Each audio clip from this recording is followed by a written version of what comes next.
හායේ සුබ දවසක් යාළුවනේ. ජියෝමි ප්‍රොඩක්ෂන් එකට ආදරෙන් පිළිගන්නවා ඔයාලව.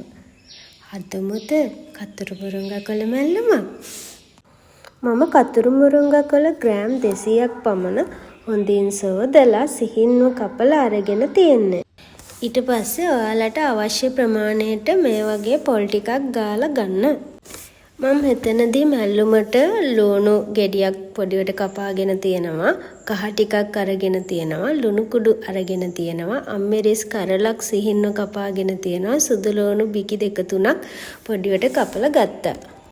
ඊට පස්සේ පිරිසිදු භාජනයක් අරගෙන කපාගත්ත කතුරු මුරුංගාකොළ ටික, ගාගත්ත පොල් ටික, සිහින්ව කපාගත්ත ලුණු, අමුමිරිස්, සුදු ලුණු, අවශ්‍ය පරිදි ලුණු කහ එකතු කරලා හොඳින් මිශ්‍ර කරලා ඉන්පසුව විනාඩි 3-5 අතර අඩු ගින්දරේ සැහැල්ලුවෙන් පිස ගන්න.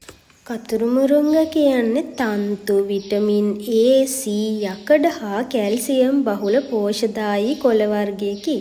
ඔයාලත් මේ මැල්ලුම හදලා බලලා කමෙන්ට් කරන්න. තවත් වීඩියෝ සඳහා ජියෝමි ප්‍රොඩක්ෂන් එක ෆලෝ කරලා සබ්ස්ක්‍රයිබ් කරන්න.